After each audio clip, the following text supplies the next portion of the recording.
What's going on, y'all? Welcome back to the Struggle to Strength podcast, your source for real life application on how to turn your struggles into strengths in all things mind, muscle, and money.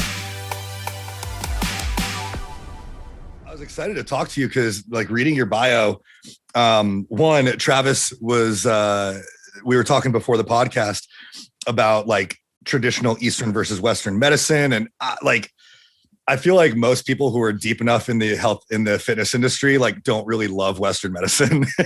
Yeah. It's very reactive. It's very funded by the government. Take this pill, it'll fix that, whatever the side effects are.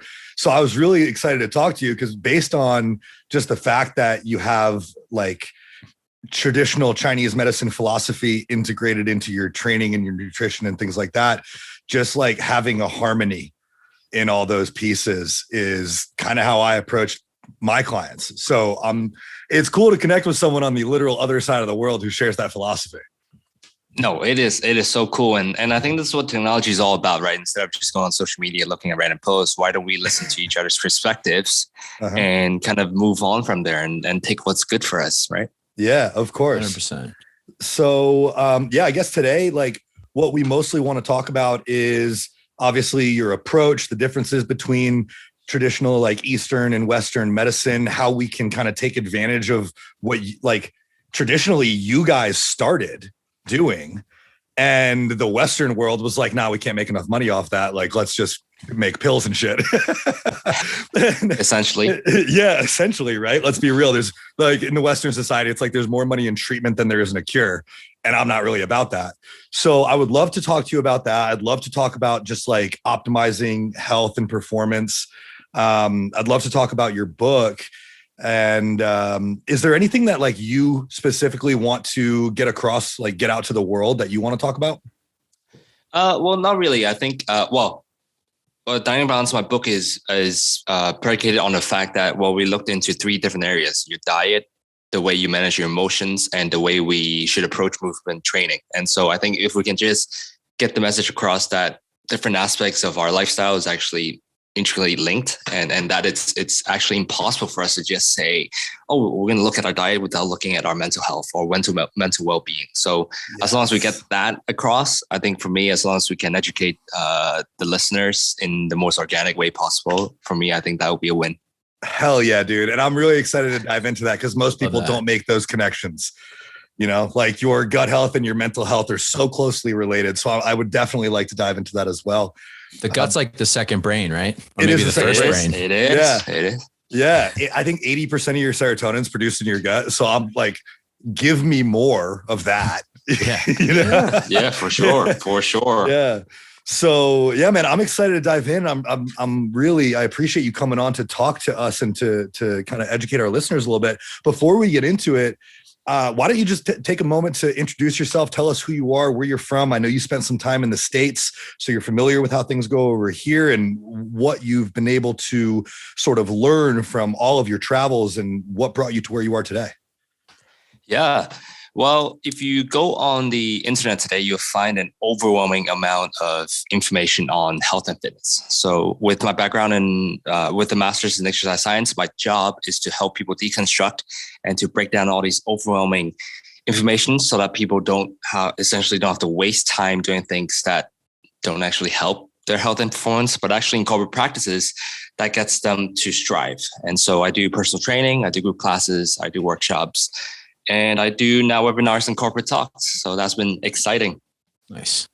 That's awesome, man. It's nice to be able to take your knowledge and your education, your desire to educate to a broader audience. So corporate talks, you get to reach a lot of people in a lot of ways. And all we're looking for is impact. You want to create large impact. And with what you're talking about today and what we're going to dive into, I know we're going to be able to do that. So I'm excited, man. Hey, thanks for having me. Of course. So tell me a little bit about your book to start, Dynamic Balance. We'll talk about your book, and then I'd like to dive into the pieces of that book. Sure. Well, think of it this way. The title of our book is Dynamic Balance. The reason why that is because our body and our fitness needs are always changing. So they're dynamic as of the situations around us. But yet, if you look at our current model of medicine in the West, in the US, particularly, is we like to treat every aspect of lifestyle in isolation. So the three that I could most likely think of is diet, emotions, and the way we train. We think of them in isolation. But I think what we ought to do is to take a holistic approach, because a lot of times we don't understand that there's a close link between these three areas of lifestyle and other aspects of lifestyle as well. And actually, this interconnectedness has been the cornerstone of traditional Chinese medicine. And so in this book, I just wanted to educate those of us who are Western educated in kind of the philosophies of Chinese medicine, so that we can take inspiration from a model of medicine that's existed for thousands of years. Because ultimately, it is through understanding different perspectives that we find what works best for us, because everybody's different, you know? So that's what dynamic balance is all about. We want to look at your training, your diet, and the way you manage your emotions through the lens of traditional Chinese medicine, so that we can improve your performance, live a healthier life, and of course, reach your health goals. What are the foundation? Like, what are the main foundations that you wrote about, and what's like the real difference between the two, I guess? Yeah, I think the difference between the two would definitely be, one is more isolated and one it's more holistic in not in the spiritual sense, but just the sense that everything is interconnected. So, for example, in Western medicine, you would just look at each organ. Like a professional medical doctor, you just study one body area, which is good because that means you are an absolute expert in that one area. But if you go to Chinese medicine, they kind of refer to the body as a whole. So you don't really look at your gut without looking at your emotions, for example. And that is quite a big difference between the two medicines. Well, yeah, it's huge. It is massive. And it's, you're right. Traditionally in Western society, like Western medicine, we do have experts. Like we have an ENT doctor. We have like all these specialists. I've been in too many hospitals to like know all the different wards, and everybody's an expert. And if there's something else involved, we have to pull someone else in. Do you have any insight or like idea as to why the Western world just started using this approach? Well, put it this way. So a little bit about my background. I grew up in Hong Kong, and when I was 13, I went to the States for 10 years. And then I came back, and now I'm a strength and conditioning coach here in Hong Kong. And I would say that the way that we are educated in the US is everything is black and white. So we want to know what a thing is or what a concept is. So when it comes to medicine, okay, just tell me what this organ does, or just tell me anatomically what does this muscle do. But except when you look into Chinese medicine, things are a bit more philosophical. So if I could elaborate a bit further, I think the reason why people get confused with all these Chinese medicine terms, for example, we hear a lot of the word qi, right?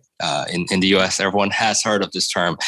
And yet, if you look at most terms in Chinese medicine, they often have both a functional meaning and second, a philosophical meaning to it. So what does that mean?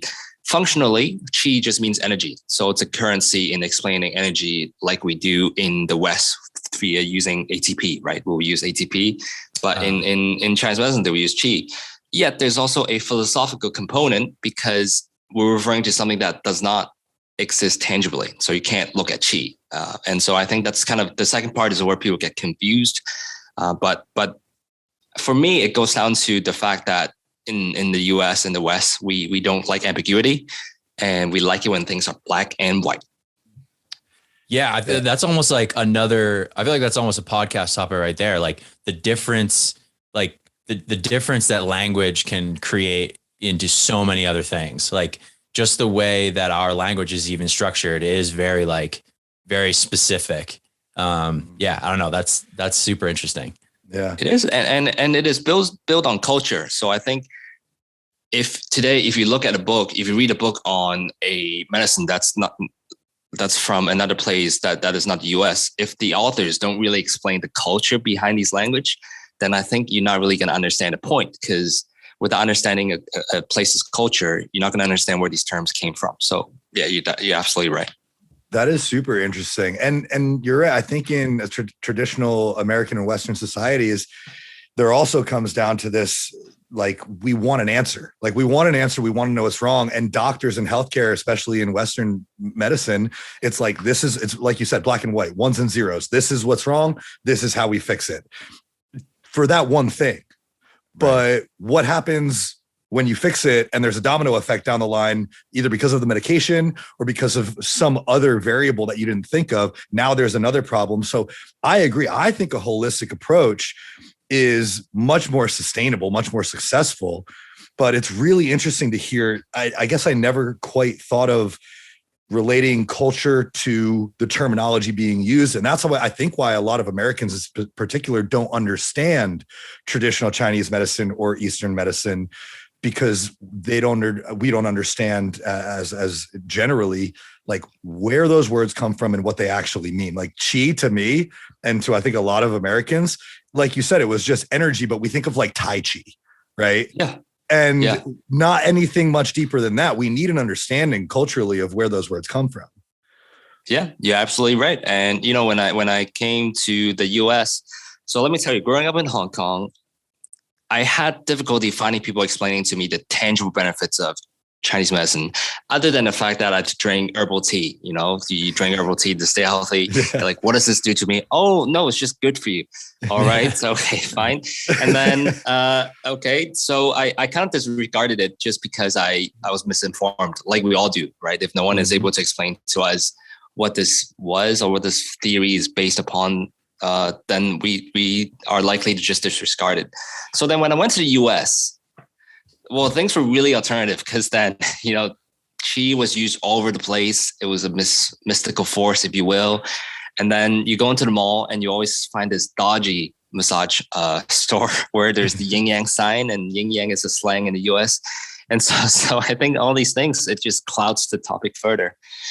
So that's kind of, but let me tell you, this all changed when Michael Phelps in the Olympics, he started using cupping methods. So in the 2016 Olympics, when he started using cupping techniques on his back, I think this sparked a conversation on, again, Chinese medicine, because, okay, so does the technique actually work?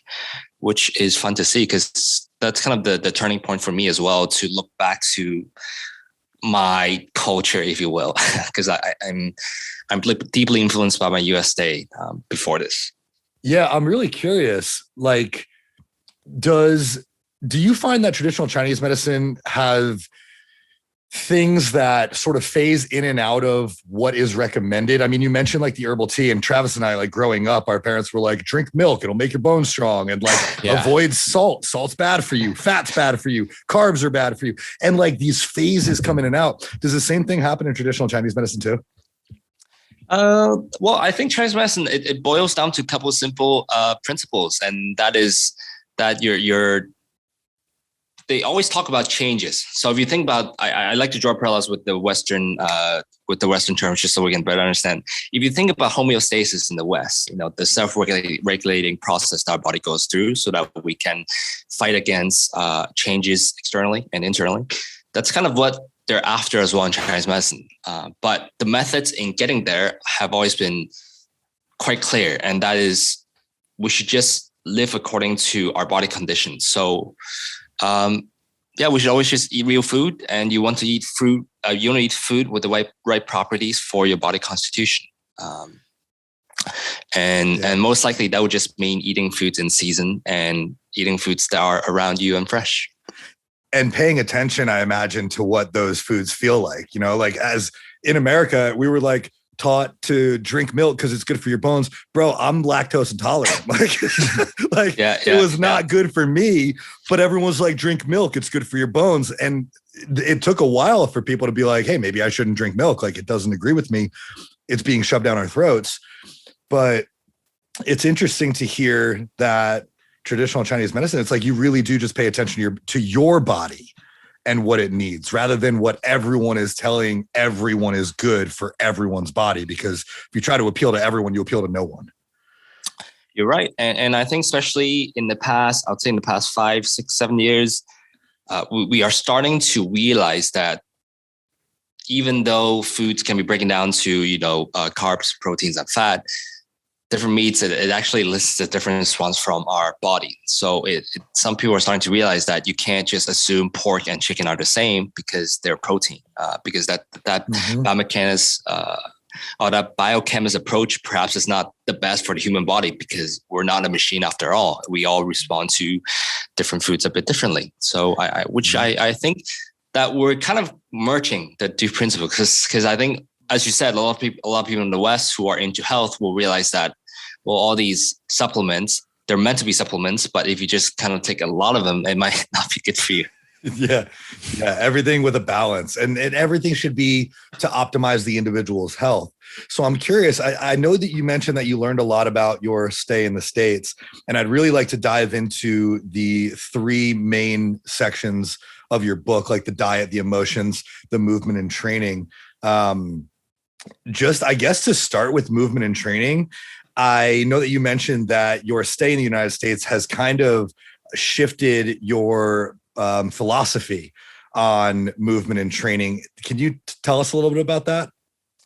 Sure. I think in Hong Kong growing up, I don't make a generalization, but I think in Asia for the past 10, 20 years, people don't like resistance training because there's this idea that bulking you up will make you slow.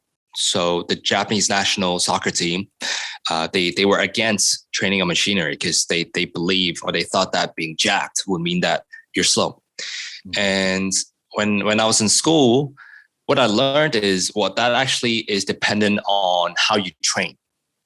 Because let's say today, if I am a bodybuilder, people do a lot of slower reps, and we are trying to train for size, and we are trying to train in isolation because we are targeting specific muscles. That's the sport, and as such, you learn to use different muscles in isolation. So yeah, bodybuilders are training in isolation rather than Yep. Yeah, so bodybuilder, they train in isolation as that's required by the sport. But yet, if you look at athletes, perhaps that's not conducive to how they move, because the best athletes are the ones who can coordinate and the ones who can move right. And if for those athletes, our priority should be helping them move better. Yet, I think in the traditional bodybuilding world, because bodybuilding was the only way to fitness, so I think it created this misconception. But the reason why I was influenced by my stay in the US is, in the US, what I do like is the idea of an evidence-based approach, right? Whether we're actually implementing it, not quite sure, but at least the idea is there, is that our what we do should be predicated on science. So, so that's kind of what I had learned in terms of training, that there are different ways to train to elicit different outcomes. Yeah, it all comes down to principle specificity. And, like people, and I'm sure people come to you and, they say, hey, I want to be better at pull-ups. And we're like, all right, well, you should probably do pull-ups. It's like, if you want to, if as a soccer player, if you want to be better at sprinting, you should probably sprint and do other explosive leg work. So you train with the specific adaptation that you're aiming to impose. And that's very interesting to hear that you've kind of taken that back to your training in Hong Kong. So yeah, I would say that definitely two things, right? I think in Hong Kong, we're still catching up. In general, we're still catching up to the US, because in the US, you've got different people doing different things. And that's good because there's diversity in what we do. So in Hong Kong, I think we're still catching up on that. And second, on the principle of specificity, I think back in the day, people also abused it, right? When I was training to become a soccer player, I went to the gym and I hired a personal trainer who was the biggest guy in the gym. And he was like, oh yeah, we're going to make you a soccer player. Let's have you do some leg raises. Because when you do some leg raises, it mimics your kicking motion and you'll be able to kick the ball further. And of course, as an 18 gullible teenager, I believed in him. And I was there cranking out these leg raises, and it didn't help really. Yeah. We need some evidence to support the claims, Yeah, exactly. Yeah. So that's really interesting. So I'm just curious. I'm curious about what you talk about in your book, Dynamic Balance, and how you talk about movement and training in that book. Oh, yes. for us, I think it's definitely, I definitely like the movement-based approach that some of us are starting to take in the West, because now most people are dividing the workout splits according to the movement pattern. So we've got push, pull, squat, hinge, and rotate. And I think these global movement patterns, it teaches your body to coordinate. And especially in the squat, in the hinge, and the rotate, it teaches you to push from the ground up. I was taking a golf biomechanics course recently, and they looked at the way our body moves, and they always say the best athletes are the ones who can interact with the ground best, right? Because all force comes from the ground. And so I think if we can practice all these global movements, it teaches our body how to move in a synchronized way. I agree. And these are also movements that we do every day. So a lot of times, I don't know if this happens in traditional Chinese medicine or Eastern medicine, but like a lot of times if we in the States have a back injury, a knee injury, whatever it may be, and we go to the doctor's like, hey, you shouldn't squat, it's bad for your knees, shouldn't deadlift, it's bad for your back. And I'm like, dude, how are you going to practice sitting down and standing up? How are you going to practice picking stuff up off the floor? Like you refer to these as global movement patterns. And in the States, we call them activities of daily living, like squat, lunge, hinge, pick up stuff, row, push. Like these are all things that you do every day. You have to practice. Like you come across a heavy door that you have to pull open, that's a row. Like we should practice that stuff. These are global movements. So I like the idea that you approach your training in a way that optimizes just our ability to function on a daily basis. Yeah, for sure. And on that, if I could just jump back, people ask kind of how's that related to the mental aspect? Because we said that dynamic balance is kind of built upon the fact that, so our movement, our emotions, and our diet are linked. And that is because of, if you think about the nervous system response, fight or flight or rest and digest, or sympathetic versus parasympathetic, it has an effect on our body, because if we are in that sympathetic state, in order to prime ourselves for fight or flight, our fascia, our connective tissues, it stiffens up just so that I can produce a lot of force. And on the other hand, in the parasympathetic state, my heartbeat slows down, my muscles and my soft tissues become more pliable because it's trying to get me into that recovery state. So, for most of us, if we don't ignore these two, we're going to wonder why we're stiff all the time. Because, turns out we could be stiff all the time because we are working for 8 or 9 hours a day in this highly stressful job. And so at that point, if you just do training that will stiffen up the muscles even more, then no wonder why you're going to have aches everywhere, because you just stiff. Yep. And I think a lot of people they utilize movement as a way to mitigate stress, as a way to reduce stress. They're like, hey, what do you do to manage your stress? Oh, well, I go to the gym, I work out, not realizing that, hey, that's also a stress on the body. That's just more for your body to recover from. And when you are training, you're in that sympathetic fight or flight state. So in today's society, we're constantly in that fight or flight state. It's like, we're stuck in traffic. That's stressful. We have our kids are driving us crazy. Maybe they're home from school because there's shutdowns and COVID, and there is tons of stress. So how do you talk about managing your emotions in your book? Yeah. Well, first of all, to understand kind of the insidious effects of our modern lifestyle, I bring it back to the yin yang philosophy. Because I think most of us, because of the term, we know that it's black and white, which just means we have to have some yang energy, which is aggressive, calm, aggressive and fast paced, fast moving, and yin, where it is slow moving and calmer. So for me, I think the easy way to approach it is if you look at the ratio of sympathetic versus parasympathetic, right? Am I just kind of a go-getter throughout the day, or do I leave myself some time to recover? And the chances are most people do not have enough or sufficient time in recovery. So for me, I can be honest, in a month I have these days I have 80 to 100 sessions, and sometimes I have 8 sessions a day, which is typical for a lot of trainers, I suppose. And for me, I try to find 10 to 15 minutes of break where I sometimes even go just into the bathroom, into the stall, and I do breathing practice. Because if I'm just walking around the gym, someone is going to approach me to ask some questions. I mean, they mean no harm, but it's just, dude, I'm just done 6 sessions. Give me a break. But I can't say that to them, obviously.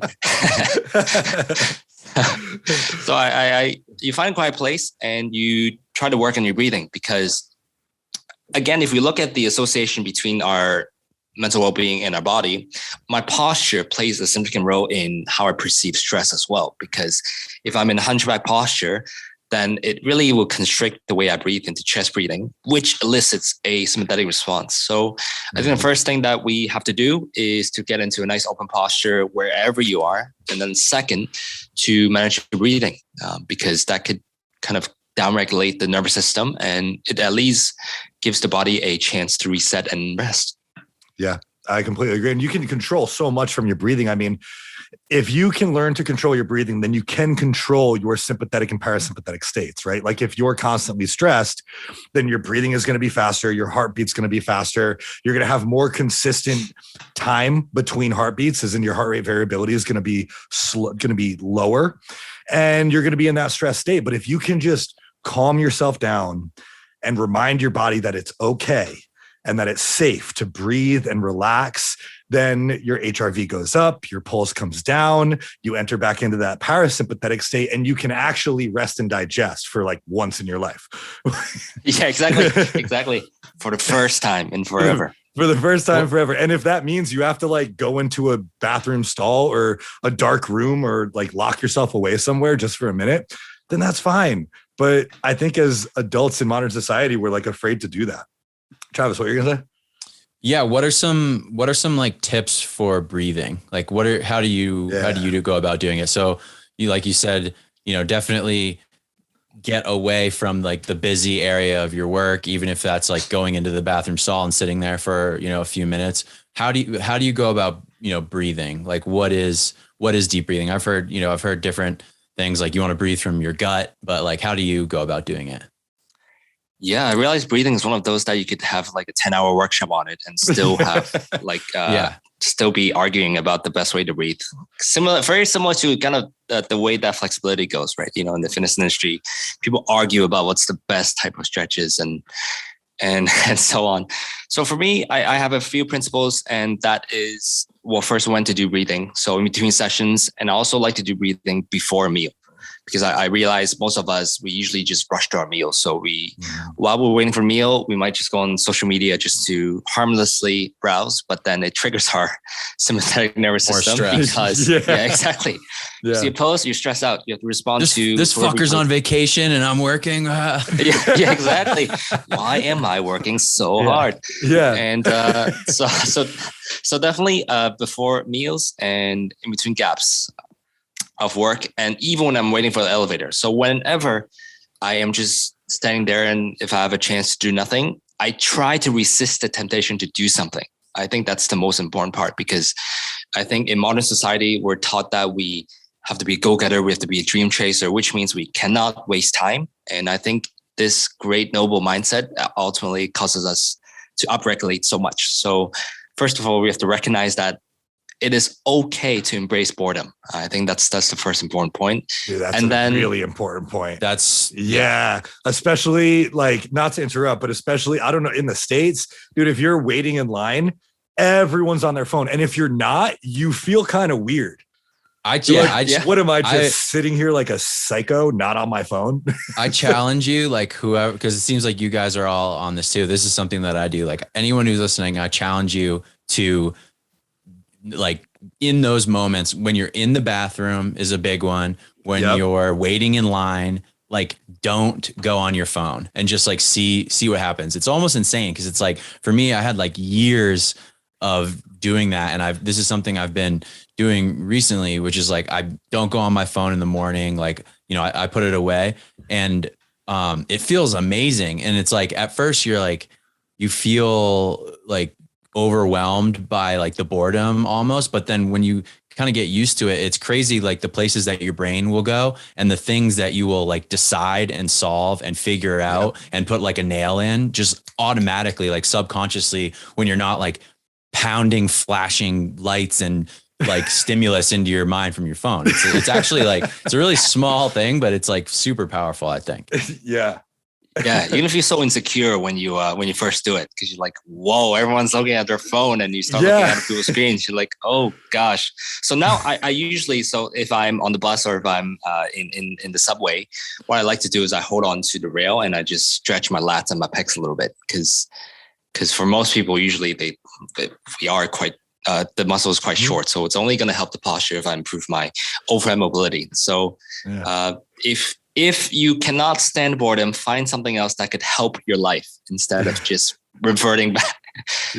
But yeah, go ahead. Yeah, I was just gonna say, even breathing, like you were saying, resist the temptation to go on your phone if you're waiting for an elevator, if you're in the elevator, and breathe, because most people forget how to breathe or they don't pay attention to it. And then if you're listening to this and you like sigh a lot during the day, and all of a sudden you just notice yourself like that's you forgetting to breathe. So that should be a note to you that like, hey, maybe I should be more intentional about my breathing. So when you do want to pull your phone out, you're standing in line, you're at the elevator, like Andy said, like breathe, just like focus on your breathing. So I think that's a great tip. Yeah. And actually for a while I had Breathe as my iPhone wallpaper, just because I could remind myself. So when I pull it out, it just says breathe. Oh, okay.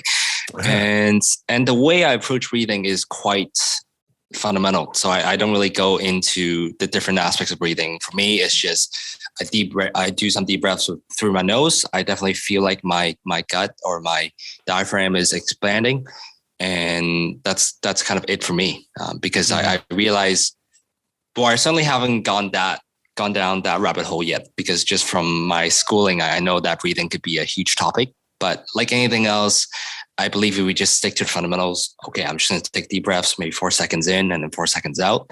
Something arbitrary like that, as long as I'm taking a prolonged breath, for me, it just works. And I'm not going to worry about all the small, minor details. Yes, they might be great, but for me, I'm just trying to relax here. So I'm just going to take some deep breaths and go on with my day.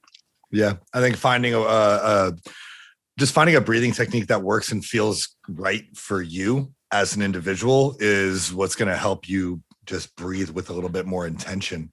And, we started talking about emotions and we started talking about breathing, which I think is really interesting because people don't really connect the two very often. And if they do, it's really hard to identify it in yourself. I know when I'm stressed, I breathe very short and from my chest. And I'll tell you, like my girlfriend and my mother will notice it before I do.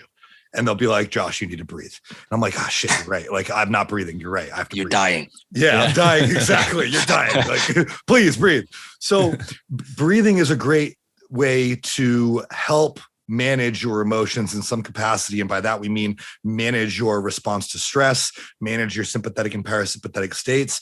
Traditionally in Chinese medicine, are there other sort of practices that are common to help people manage their stress and emotions?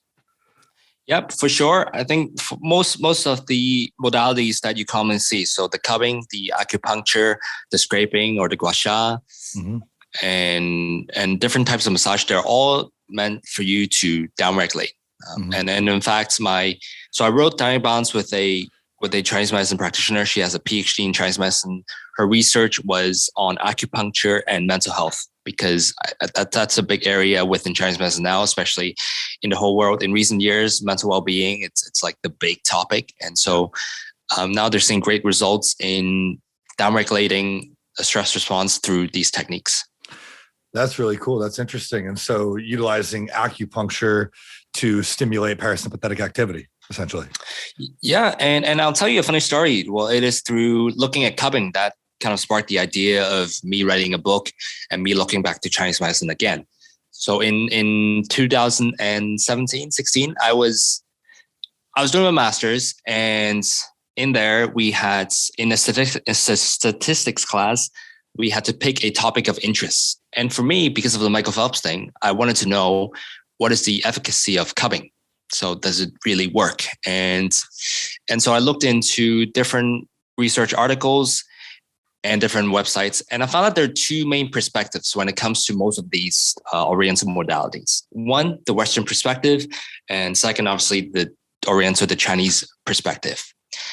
In the Western perspective, usually all these methods, they look at your soft tissue. So if I'm applying the cups on my skin, researchers are interested in the effects of cupping on releasing adhesions, or perhaps on the state of our fascia after the treatment, or our soft tissues.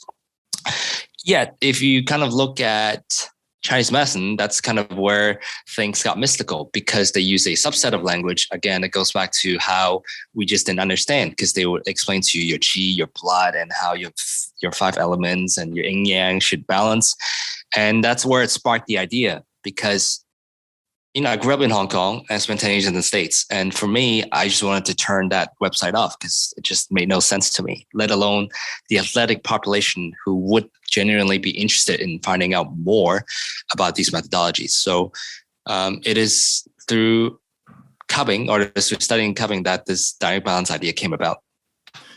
That's really interesting. And I think, as somebody in the health and fitness industry in the States who understands the relationship between all of these just variables that we're talking about, diet, emotions, movement, training, I utilize soft tissue work and body work and cupping and dry needling and things like that all the time, because I know that it helps manage my stress. It helps my recovery. And if it helps my recovery, then it means I can train better. I can train harder. I can train longer. I can train more frequently. And that gets me the results that I want, especially as a bodybuilder. It helps me train more evenly, helps my body move in sync with itself. And as a unit, like everybody's had shoulders that just don't quite operate well. Well, we need to figure out why, and we need to get in there and actually manipulate some of that soft tissue. So there's lots of traditional practices that can help people manage their emotions, not by directly managing the emotion. It's not like we're solving your stress. It's not like we're making your kids less crazy. We're not making your boss less of a dick. Like, we're not solving those problems. We're just helping you respond and your body respond to the stress of those problems a little bit more effectively. So I love the approach in just like the holistic approach in general of the emotions are such an important part of both diet and movement. So the last thing that I want to talk to you about, we haven't really gotten into diet very much. So how did you talk about diet in Dynamic Balance, your book? Yeah, in Dynamic Balance, we mentioned how, again, people categorize food differently. So certainly in flip through any nutrition textbook in the health and fitness industry, you'll find that there's macro and micronutrients. And I think people are familiar with the languages within there. Foods are dissected based on their qualities or the content of carbs, protein, fat, and different minerals and vitamins and stuff. But yet in Chinese medicine, food are divided according to their taste and their property. This is where you go, what? Taste? So there are the usual flavors that we see, and there's salty, there's sweet, there's sour, there's spicy, and blanking again. Sorry, it might be because it's 7 a.m. that my brain is not fully functioning. Yeah, what else is there? Just woke up over there. There's salty, sweet, sour, spicy. What else is there? Salty, sweet. Did I say sour? Yeah. Sour, sweet. Oh, yes, bitter. Bitter. There you go. Yeah, like arugula. Arugula is kind of bitter. I was looking for another S for some reason. Yeah, There's so many S's, and then all of a sudden there's a B. Yeah, there's a B. There's a bitter. Coffee. Yeah. Hey. Coffee. Yeah, coffee. there you go. Coffee. Yeah, Yes. coffee. Okay. So it is believed that, why are they categorized based on their flavor? Well, it is believed that each flavor has a therapeutic effect, which is kind of cool, I guess, because if you think about the Western side, if you think of sweet stuff, well, we know that sweet stuff, it gives you a sugar rush and it has glucose in it, and thereby giving you energy. But in Chinese medicine, people figured that long ago that sweet food gave you energy. And so what they would say is anything that's sweet naturally, we're talking about not added, naturally sweet, it kind of gives you energy. And on the other hand, they would say the same thing about other flavors as well. And so in each season, or depending on the state of your body, you should eat a particular flavor more than the other. That's really interesting. Yeah. And that's a good way to think about it in a lot of ways. Now I'm thinking about like different salty foods, different sweet foods, and when I would typically eat them and what I know are in them. But we're not taught that. We're not really taught about anything, to be honest, nutrition wise. like we learned the food pyramid as kids, and we were like, all right, carbs are bad, fat is bad, salt is bad, like all this shit. And they constantly changing all these food pyramid and all these guidelines. I think that's the most confusing part. You're saying one thing today, and then tomorrow we could be all wrong. Yeah, and that's what I think is really interesting about traditional Chinese medicine is it seems like it's just more holistic in the fact that we're not demonizing certain things. We're just focusing on what feels good for you and when you should be eating certain things based on their taste, based on how they digest, based on how they make you feel. It's much more intuitive. Yeah, I agree. And I think there's also an important, so this is where the word qi comes in when it comes to food. So qi, where we said it's used to explain energy, and it could explain energy in everything in our culture. So a body, you can explain it to the plants, to different stones that you buy. But anyway, so we're talking about food. So if you think of qi and then you think of the yin yang symbol where you apply it to qi, so there's yin qi and there's yang qi. To understand it, you can just think about, so let's picture a scenario now where you're sitting right next to the beach, maybe in Cancun or something in May, where it's hot outside and you would like a drink. So at that moment, would you guys pick a coconut water or would you guys pick a hot chocolate? Coconut water. Yeah, coconut water. Anyone would do coconut water right next to the beach. Yeah, exactly. Exactly. So, and in Chinese medicine, it's believed that coconut water has a yin effect. So it brings the body temperature down, and hot chocolate has the other. It brings the body temperature up. So that's why intuitively we would know that we should look for foods that calms us down when we're hot. And this just illustrates, the healing. I don't want to say the healing properties, but the therapeutic properties of food. That's really interesting.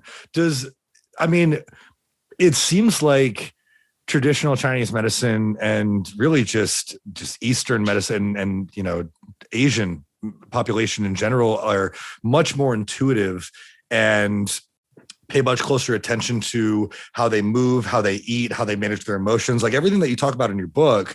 Do you guys see the same rates of like disease and obesity as we do in the States, or are we just like way blown out of the water? Yeah, well, this is where usually I need to be cautious in bashing the U.S. culture because I think they're backtrack. Don't offend anyone, Andy. I'll probably agree with you, to be honest. Yeah. I think in terms, the most obvious one is obesity, because of the American diet. Well, I'll tell you what, in health and fitness courses everywhere, the American diet is like the model diet, right? Because we need to have a certain portion of carbs, certain portion of fat, and certain portion of protein. Yet, American diet is the only non-diet in the world. There's so many real diets, and we all know the American diet is not a real diet because it's just a big chunk of meat. And and it's true. I think people would agree in the US that there's just not enough diversity in the food that we eat. Usually it's just the same food over and over and over again. And vegetables were always so gross because just the way that they're prepared. Yeah. And this leads to a lot of obesity and a lot of chronic disease. And I don't know the injury rate comparison just because I just not my expertise, but certainly from the people that I encounter, people are certainly a lot more nimble here when they're in their 60s, when they're in their 70s. They don't have to be sitting in a chair all the time. They can move around, they can squat down. And that to me means everything, because that means my grandpa, or that means my son's grandpa, my dad, could pick up my son even if he's in his 60s. And on the other hand, we know in the US, people are having trouble squatting down when they're in their 40s, let alone their 50s and 60s. So I think for me, it's more just activities of daily living and how our diet in the US has kind of restricted us. Yeah. So now I'm really curious about just how you approach coaching diet with your clients. Now, in the States, like in the way that in our business, the way that we coach, we typically utilize macronutrient based protocols where, we want people to, select foods that digest well for them, and we help them figure out what those are. And we do take a holistic approach in that sense, but we're still macro based. How do you guys do it? And what's your approach? Yeah, I think here it is also macro based because they're dietitians and stuff like that. But I think we could find a balance. And certainly there are some people that would consider both at the same time. So yes, you need a certain number of macros, which is totally fine. And then you can pick the macro that best fits you instead of just saying, well, you know, my brother, he's planning to do a bodybuilding competition. And these days he's just doing salmon and sweet potatoes or just a type of fish or a type of chicken. And because he's told that either chicken or fish is the best protein source because it's got all these omega-3 or what have you. But I think if we are to consider both perspectives, yes, you can meet your protein, you can meet your needs, but you could also look into your body constitution. You can look at the way that your body is responding to certain protein and make sure that you pick the protein and the cooking method that suits your needs and kind of your current condition. Mm-hmm. When you refer to cooking method, what do you mean by that? Yep. So if we kind of go back to using qi as the language, there are different types of qi, and it is believed that, well, if you look at a piece, just food in general, it has his natural qi, but the way you prepare it would also influence it. For example, let's say if I have a coffee in my hand right now, and coffee bean in itself, because it's a fruit, right? The coffee fruit, the coffee berry is a fruit. So fruit in general, it has a cooling effect. But yet, because I roast it, so it alters the properties it becomes more heaty or it becomes more yang, it becomes hotter. Mm-hmm. And so let's say if today I'm making some chicken, if I'm just baking it, or if I'm frying it, then that will be significantly different than if I'm steaming it or just lightly frying it. Yeah, that's so interesting. So the way that you guys use the word energy and what you mean by it is so fascinating to me now, having understood this, because in the States, we're like, yeah, it just has more calories if you fry it. Like it has more calories from fat. But and we're saying the same thing, but yours is so much more holistic. Just the way that you talk about food is so much more holistic. Yeah, and I also tell people, because I'm not a dietitian, so I like to stick to principles. And for me, I've always found that principles or general principles have worked quite well. And the second one is, let's say if someone's having an acne breakout all the time, or if they have an oily face, then we know that their diet is not working out well because it's just too much for the body to handle. And that's why they're having these breakouts. Mm-hmm. Yeah. Paying attention to what food feels like and how you digest it and what it does in your body. And, you know, I think looking at your skin is a really important metric there. A lot of times when we start coaching clients, like their skin gets better, and that's just because they're paying more attention to what they're eating. Yeah. Yeah. So this has been fascinating. Travis, do you have any other questions? I know you had a few that you were written down. I think we covered a lot of them. Yeah, I think we covered most of it. Yeah. Yeah, this was fascinating. And I love the explanation of the terminology that is utilized in traditional Chinese medicine, because a lot of times I think we just we're not familiar enough with the culture to understand what those terms actually mean. And we're saying similar things, but we're working a lot of times in isolation, and you're working a lot of times in a more holistic nature. Yeah, so, yeah. And I think that as an athlete, it's only going to help if we understand the different connections, because so after this podcast episode, you might find that, perhaps I have been doing some soft tissue work through foam rolling, through different stretches. But if I'm not incorporating breathing into the soft tissue work, then I'm not really downregulating the system. On the other hand, you know, you might listen to all these superfood episodes and you might be having all the superfoods there are in the world. But if you're stressed all the time, you know, if you're waiting in line, being pissed off at the person in front of you and looking at your phone, that's going to impact the way you digest the food, which will impact the way you train. And there'll be, you know, a downward spiral. So all that to say, I think everything is connected, and we should definitely recognize that we can untangle them. That's a really good point. It's like you could drink 1.5 gallons of water a day, eat as the cleanest diet of anyone on the entire planet, take all the supplements, your training is dialed. But if you're just like a ball of stress and anger, it's like almost like you're still going to die of a heart attack. Yep. You know what I'm saying? There's really nothing you can do. And vice versa. If you're the chillest person in the entire world, you never experience stress, but your diet is trash and you don't exercise, like you're still going to die of a heart attack. So It's like everything is all is all everything's combined. connected. You hear about stuff like this all the time where, somebody who is in their maybe 40s, super healthy person, like runs, is an avid runner, like eats a healthy diet, dies of a heart attack or something catastrophic happens. And they're like, you never would have thought it.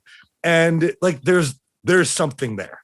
Like there's something there that was an excessive strain on the body just because you can't see it, just because they're taking care of themselves. They're moving well, they're eating well. Maybe they're not managing their stress most effectively. And then at the same time, like on the other end of the spectrum, you think of people like probably in LA who like Travis, because you live there, like go out, party and do blow all night, but then have a kale. Wake up. Oh, we need to get our kale smoothie. It's like, I gotta get my kale smoothie. And now not reversing the damage, buddy. Yeah. Oh man. Well, Andy, this reminds me of one of our previous episodes actually too. Like, with the Dr. Yas, where he's talking about chronic pain and how like the majority of physical pain that you feel, the origin isn't coming from where the pain is.